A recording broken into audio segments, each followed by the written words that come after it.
Hi guys, welcome to Netflix TV. I am Jay, your host for Netflix Sports Updates. Stay tuned by subscribing to the channel as we bring you match highlights, match analysis, player stats, passionate fan view. Don't forget to hit the subscribe button, like, comment and share for more updates.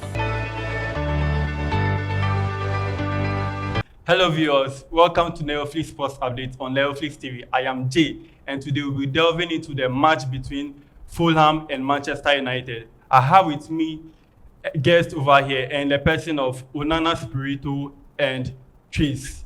Welcome, Onana. Thank you, bro. Welcome to this. Thank you. Okay, starting with you, Onana. What was your general view on the match between Manchester United and Fulham at the Old Trafford? Okay, I would like to thank anyone watching us from any part of the world.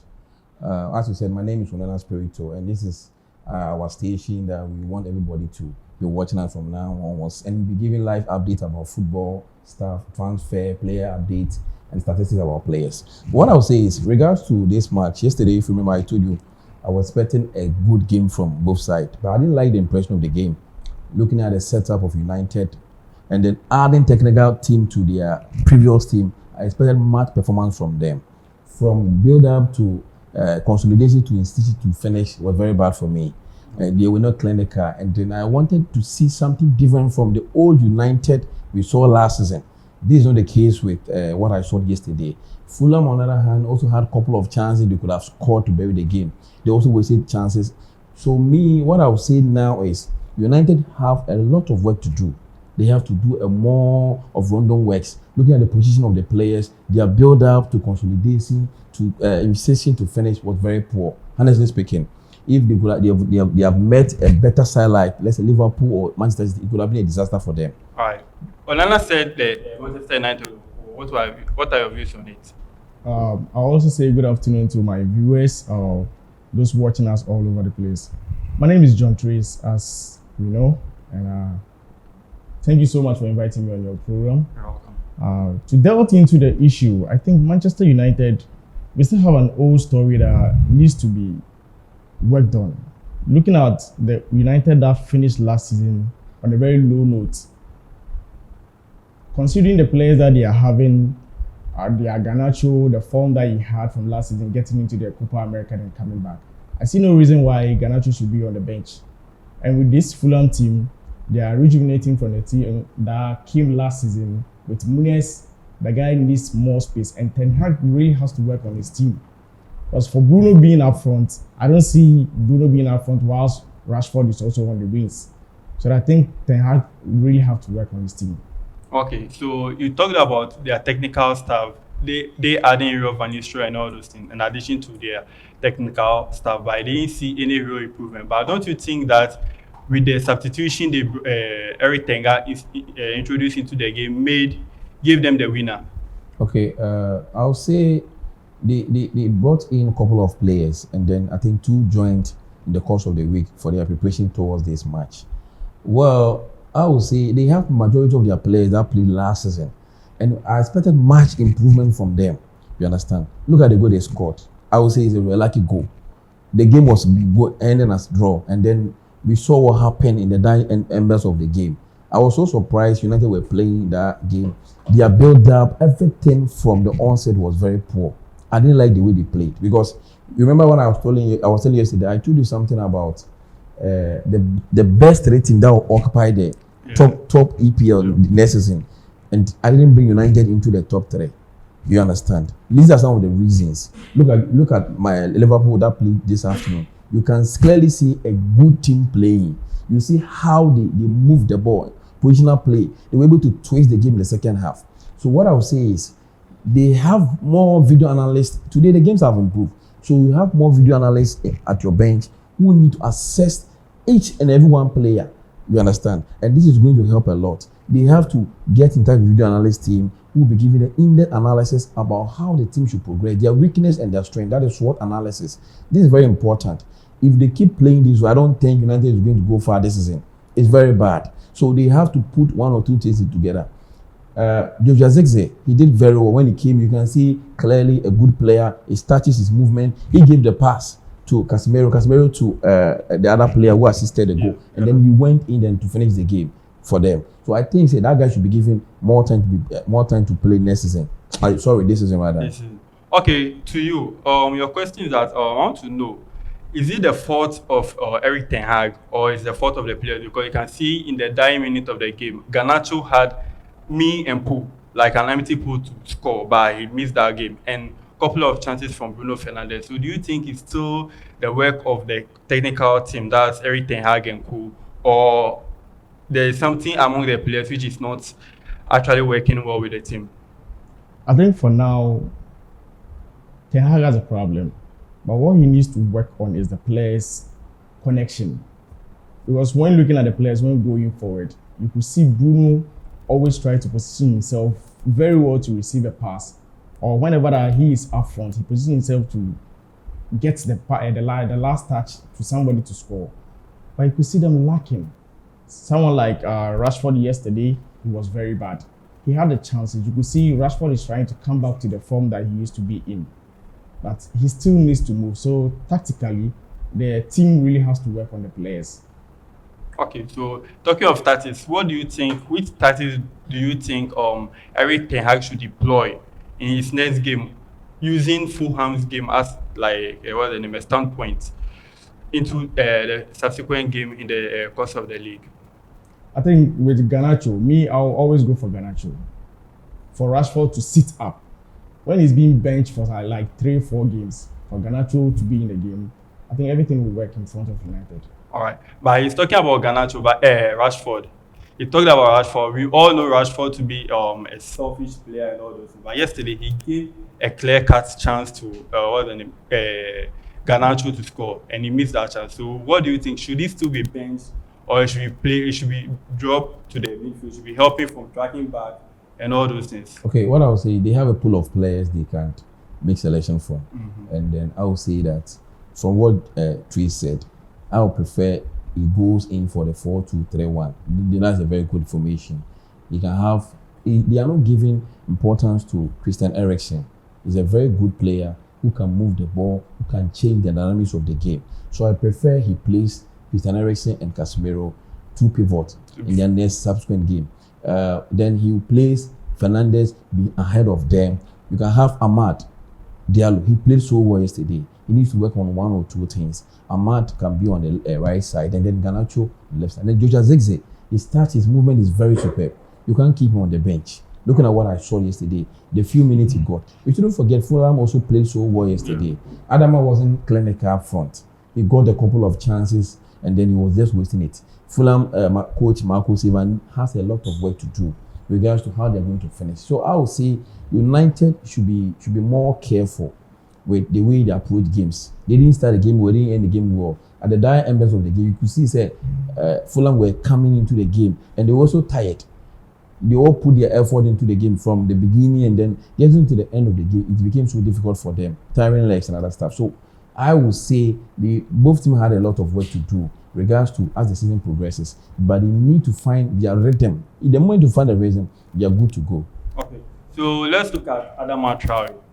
He came into the game, was playing, but do you think the Manchester United defenders, that's Lisandro Martinez, stopped him, or it was just that he missed chances, like he was just doing his okay. What I would say is he is not a good goal scorer. From his time at Barcelona, before he came to Aston Villa, before joining Wolves, and then coming to Fulham. Naturally, he's not a good goal scorer. What he can do is he will just move the ball and give a better cross. And you could see Leandro Martinez is not somebody who can bully easy.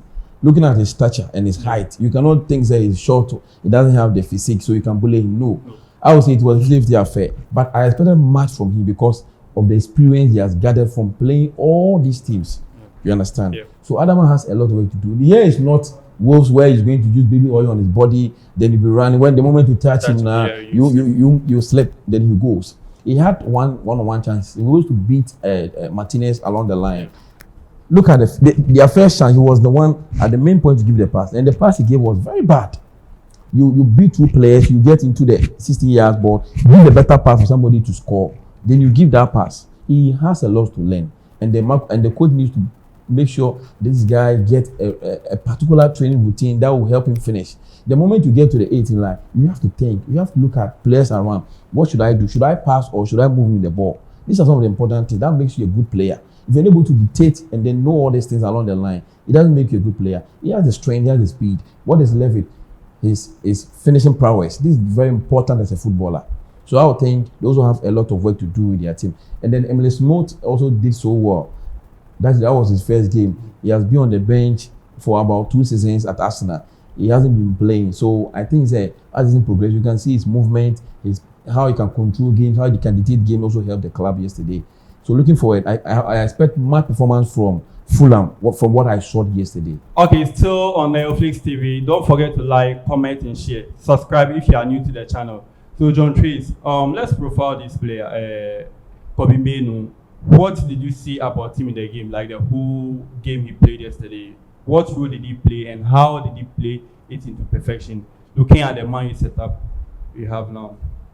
Yeah, I think Kobe is becoming an exception player for the United team. Looking at the age and the talent and the confidence that this boy has been able to build up, he reminds me of when Billy Gilmore was coming. Those 2 matches that he had against Liverpool in the Chelsea setup, you could see Kobe playing beside Casemiro. The confidence is growing as time goes on. And he needs to be mentored so much. He should be given the confidence to move the ball forward whenever he's going. But one problem I have is this Fulham midfield.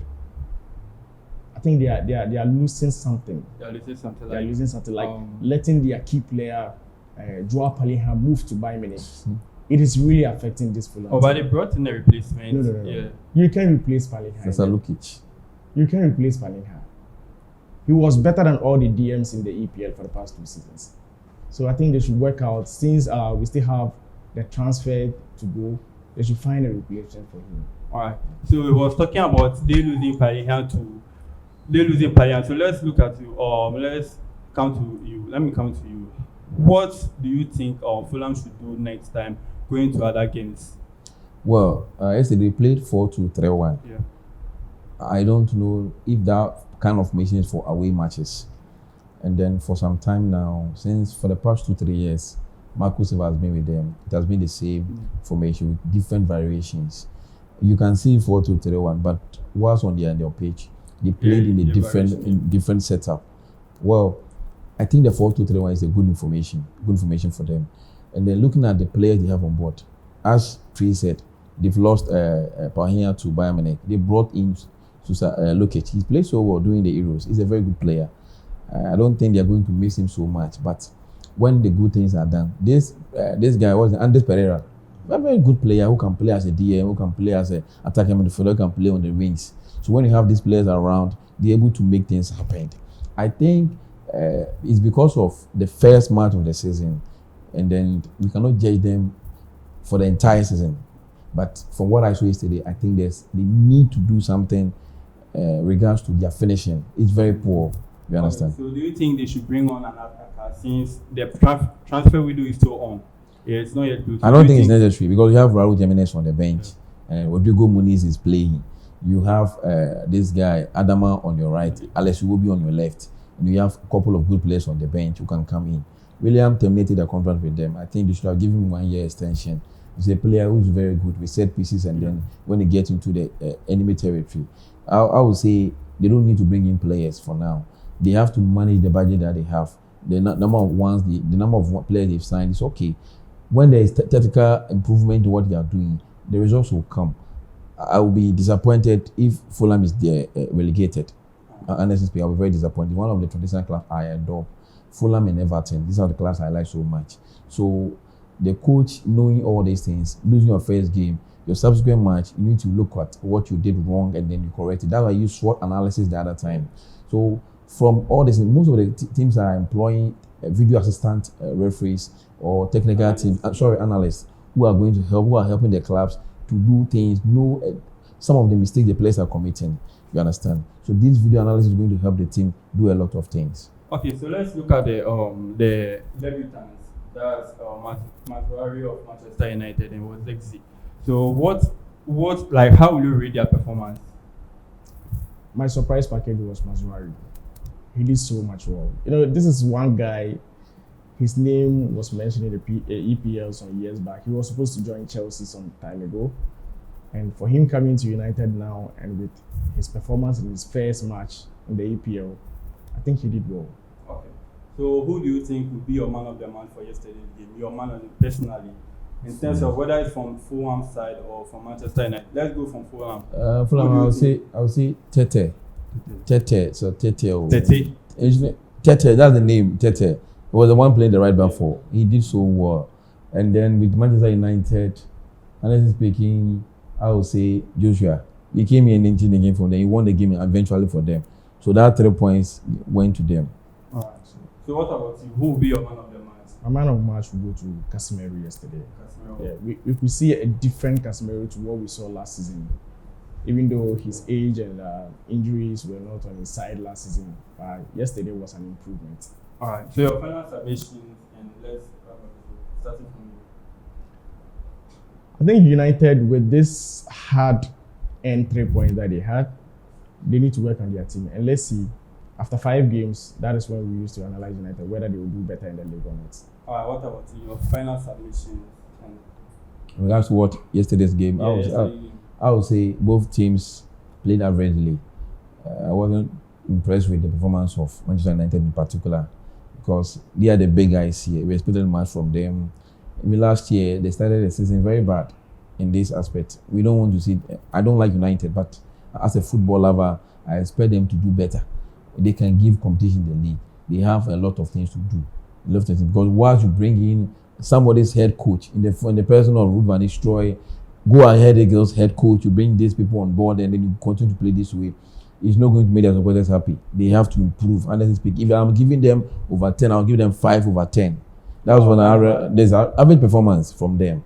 You understand? So with Fulham, we know the kind of team they are. It's an average team. They did so well, but at least I was expecting them to. They are short on target. I expect much from them. But you get to it in line, you waste this chance. It's going to affect your team in the future. Right. So you have to work on their finishing aspect. Okay, viewers, thank you for your time with us, and thank you, Onana Spirito, and thank you, John Trade, for your time over here. And viewers, don't forget to like, comment, and share. Stay tuned for more updates. Thank you.